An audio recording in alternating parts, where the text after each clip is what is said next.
다니엘 3장 1절부터 7절까지 말씀입니다.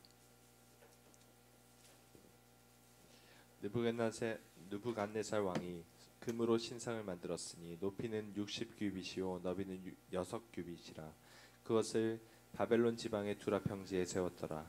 느부갓네살 왕이 사람을 보내어 총독과 수령과 행정관과 모사와 재무관과 재판관과 법률사와 각 지방 모든 관원을 느부갓네살 왕이 세운 신상의 낙선식에 참석하게 하매, 이에 총독과 수령과 행정관과 모사와 재무관과 재판관과 법률사와 각 지방 모든 관원이 느부갓네살 왕이 세운 신상의 낙성식에 참석하여 느부갓네살 왕이 세운 신상 앞에 서니라.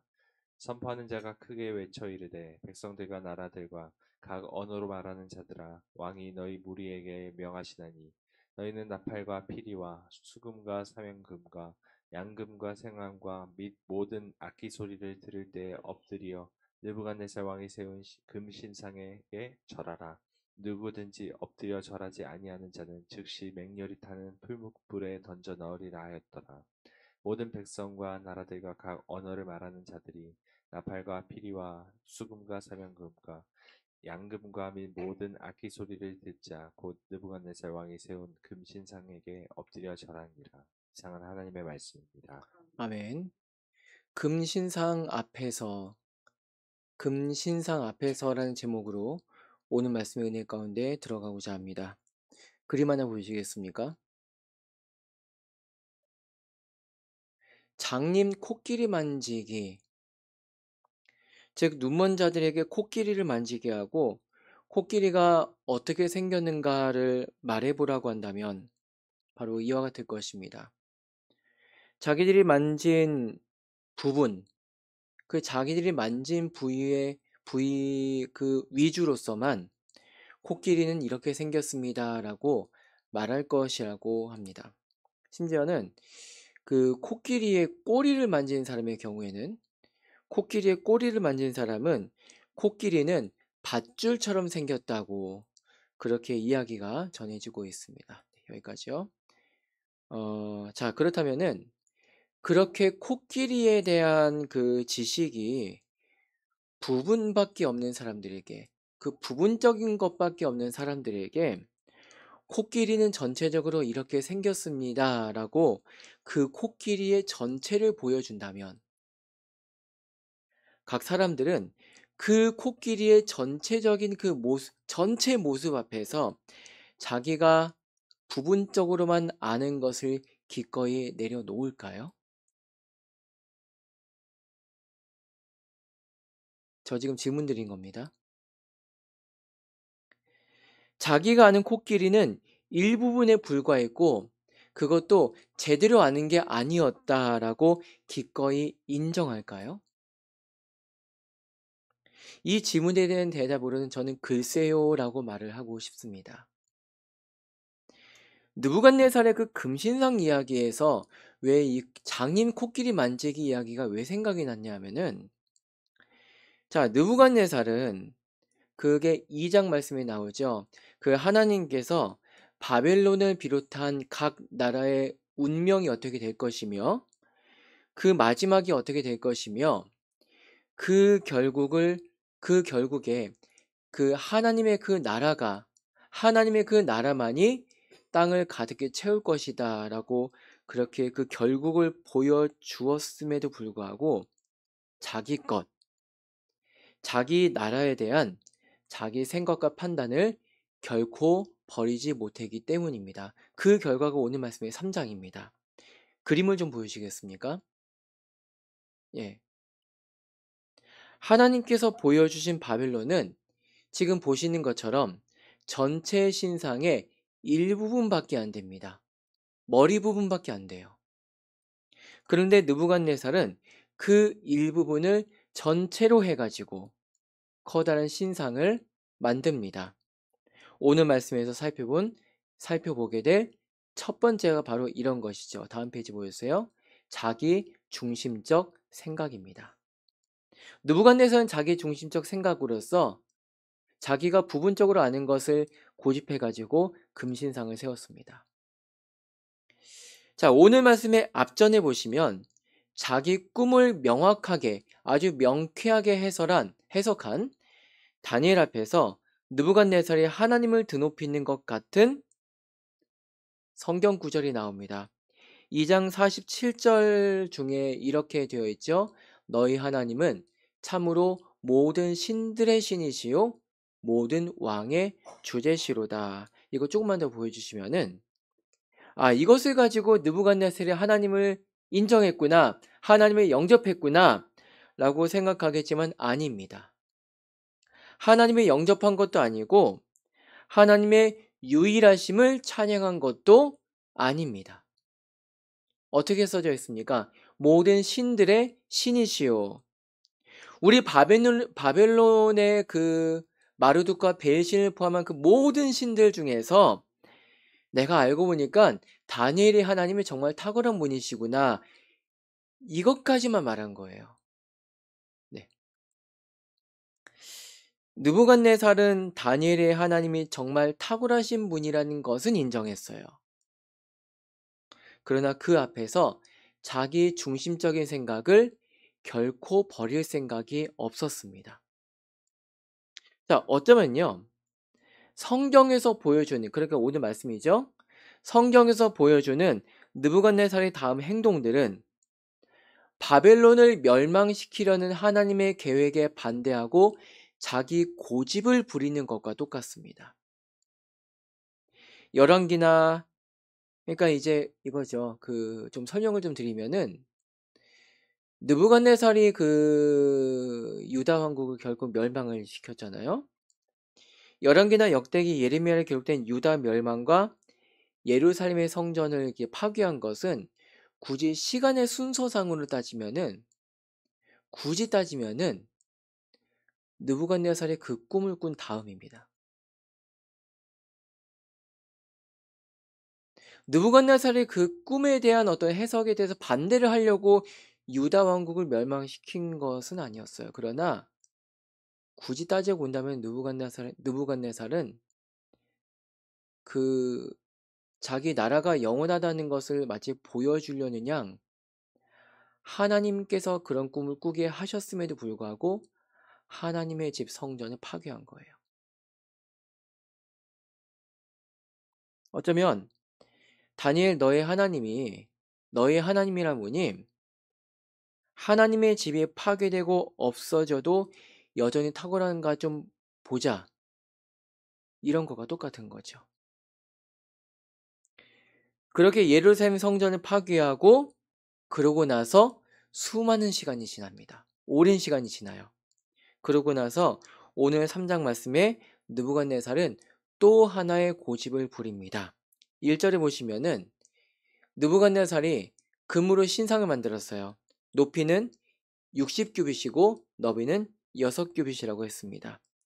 정확하진 않습니다만은 60규빗은 약 27m 정도 된다고 하는데 그게 아파트의 10층 높이 정도 된다고 합니다. 자, 그렇게 금신상을 짓고 나서 명령을 하는데 여러분 그 성경책으로 2절부터 5절까지 말씀을 보시면 제가 읽겠습니다. 느부갓네살 왕이 사람을 보내어 총독과 수령과 행정관과 모사와 재무관과 재판관과 법률사와 각 지방 모든 관원을 느부갓네살 왕이 세운 신상의 낙성식에 참석하게 하매 이에 총독과 수령과 행정관과 모사와 재무관과 재판관과 법률사와 각 지방 모든 관원이 느부갓네살 왕이 세운 신상의 낙성식에 참석하여 느부갓네살 왕이 세운 신상 앞에 서니라. 선포하는 자가 크게 외쳐 이르되 백성들과 나라들과 각 언어로 말하는 자들아 왕이 너희 무리에게 명하시나니 너희는 나팔과 피리와 수금과 사명금과 양금과 생원과 및 모든 악기 소리를 들을 때에 엎드려 느부갓네살 왕이 세운 금신상에게 절하라. 이렇게 명령을 하죠.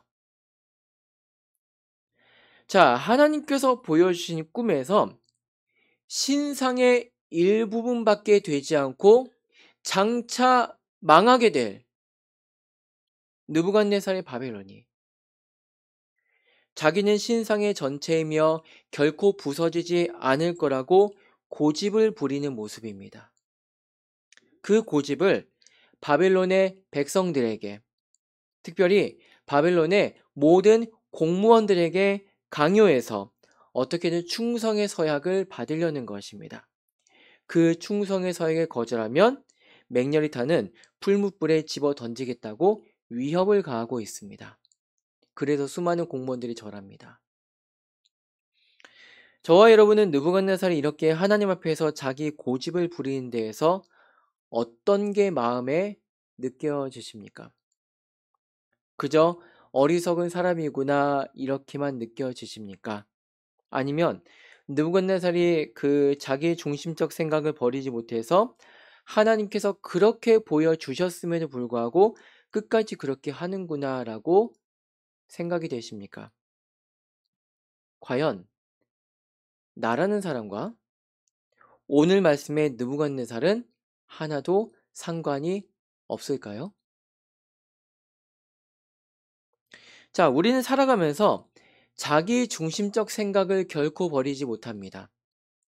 사람으로, 아니, 나라는 사람으로 이 세상 살아가는 이상 내 중심적인 생각을 결코 버릴 수가 없습니다. 내가 생각하고, 내가 판단하고, 내가 행동하고, 이게 어쩔 수 없는 사람의 특성이에요. 그러나 그렇다 할지라도 하나님과 그의 말씀은 내 생각에 머물지 말라고 하십니다. 하나님과 그의 말씀은 내 생각을, 내 중심으로 내 생각을 하고 내 판단을 할지라도 하나님 말씀의 판단하에 나를 점검하라고 했습니다. 무엇보다 하나님의 다스리심에 순종하라고 했습니다. 하나님의 다스리심에 순종하는 것은 내가 부서지는 게 아닙니다. 보통 그걸 염려하잖아요. 그러나 하나님의 다스리심에 순종하는 것은 내가 부서지거나 내가 없어지거나 그런 게 아닙니다. 오히려 하나님과 상관없이 내 금신상을 세우려고 할 때 그게 부서지는 거예요. 하나님에게 전적으로 순종할 때 하나님의 귀한 창조물로서 참된 내가 하나님 안에서 세워질 줄 믿으시기 바랍니다.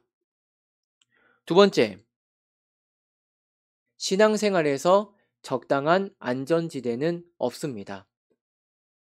여러분 혹시 태풍의 눈이라는 말을 아십니까? 태풍의 눈. 자, 태풍에 대해서는 우리가 살면서 한 번씩은 적어도 한 번쯤은 그 위력을 경험했기 때문에 굳이 설명을 드리지 않아도 될 것 같습니다.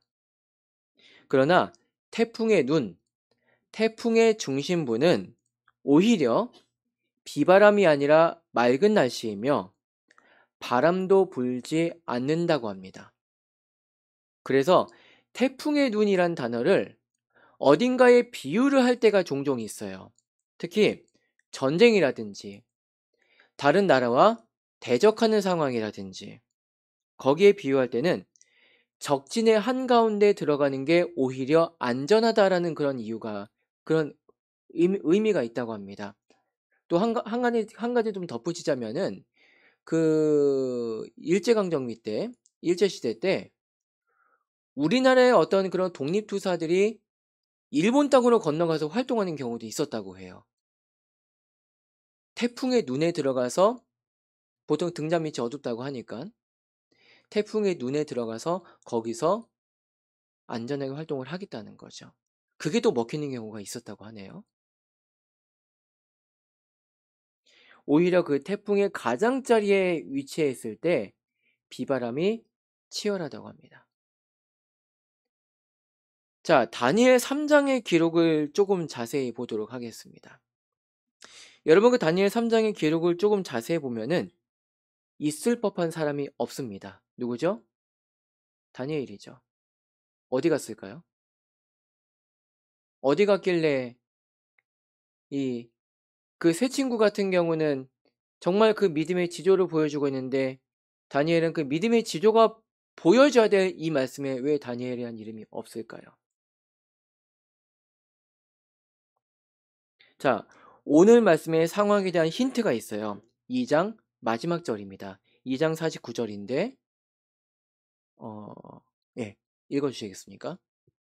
왕이 또 다니엘의 요구대로 사드락과 메삭과 아벳느고를 세워 바벨론 지방의 일을 다스리게 하였고 다니엘은 왕궁에 있었더라. 자, 이 말씀은 좀 더 자세히 보겠습니다. 좀 더 보여주세요. 오늘 좀 전에 말씀드린 태풍의 눈에 해당되는 게 왕궁이에요. 바벨론의 중심부입니다. 왕궁의 사람들은 이미 왕에게 충성되는 게 확인된 사람들이에요.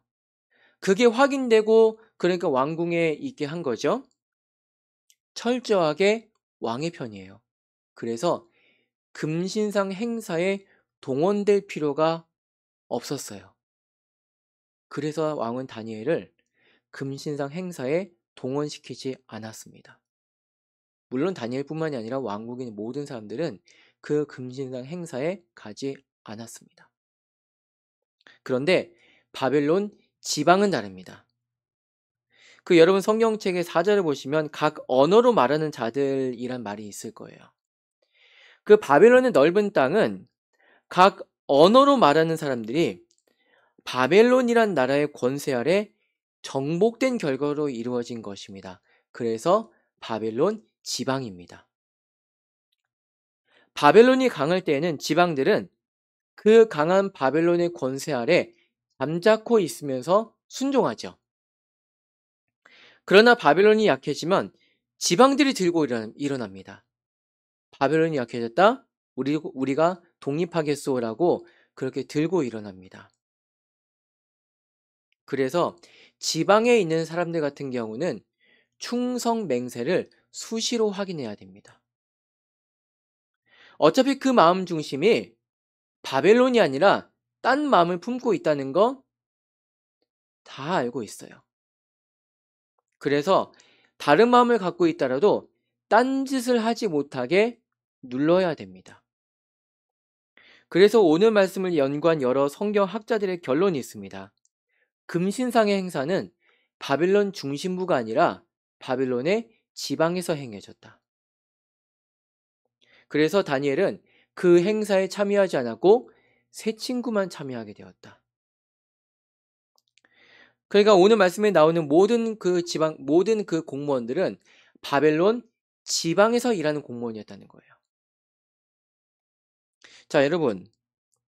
바벨론이라는 사탄의 권세에 속해 있을지라도 그 중심부에서 멀리 떨어져 있으면은 사탄의 권세가 저 멀리 있어서 내가 안전하다고 할 수 있을까요?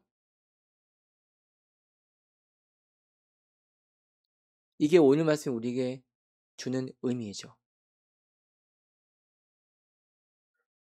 사실 우리가 사는 세상의 권세가 하나님을 모르는 권세죠.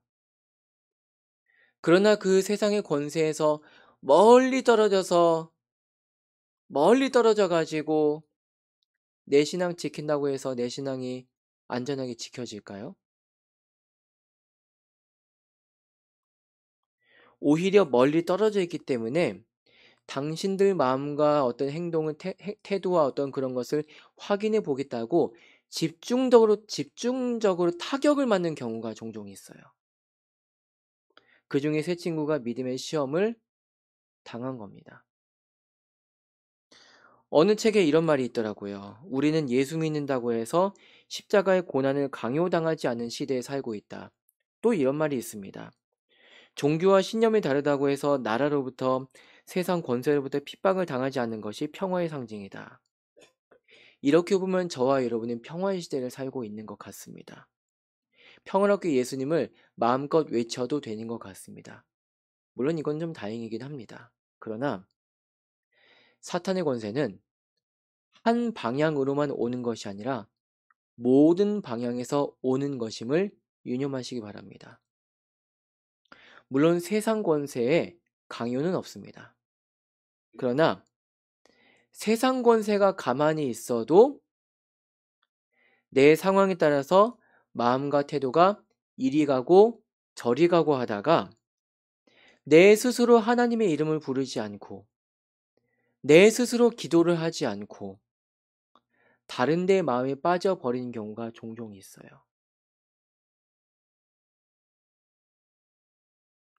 그리고 무엇보다 사람은 그 마음에 옛사람이 얼마든지 도사리고 있어서 하나님에게서 마음이 조금만 멀어져도 어느 순간 내가 하나님과 상관없이 금신상을 세우는 경우가 나의 금신상을 세우는 경우가 있습니다.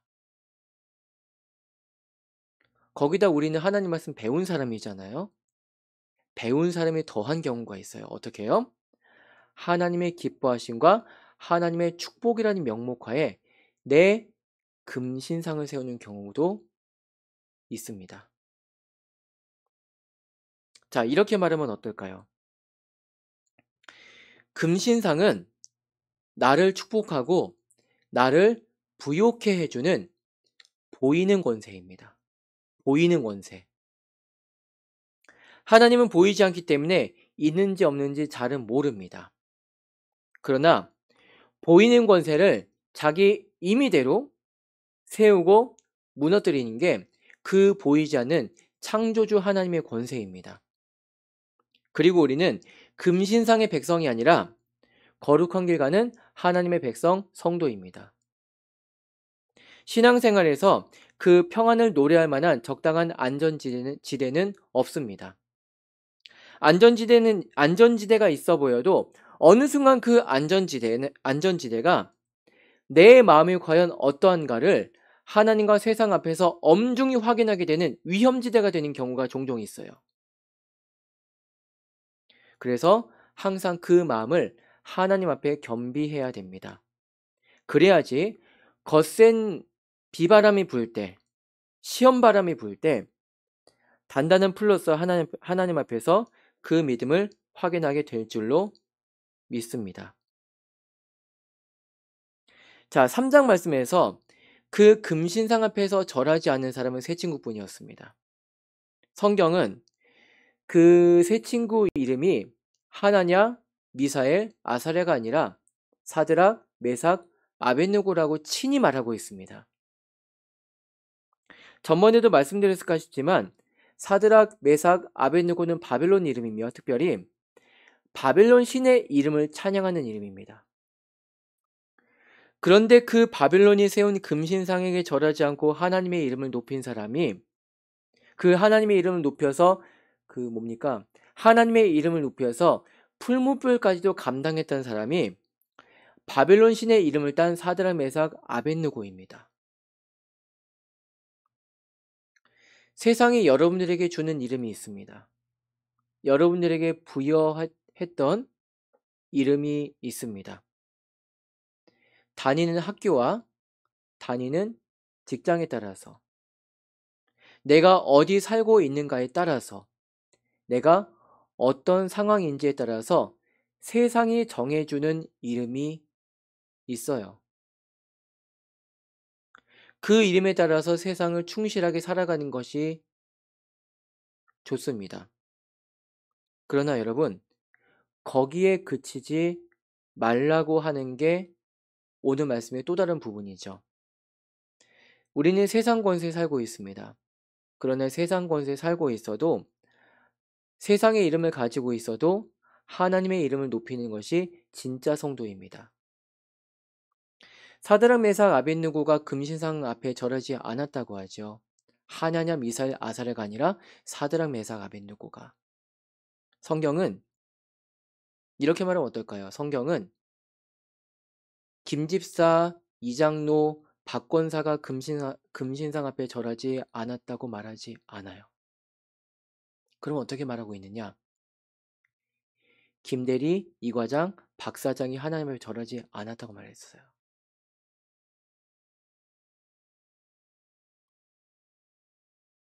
기도하겠습니다.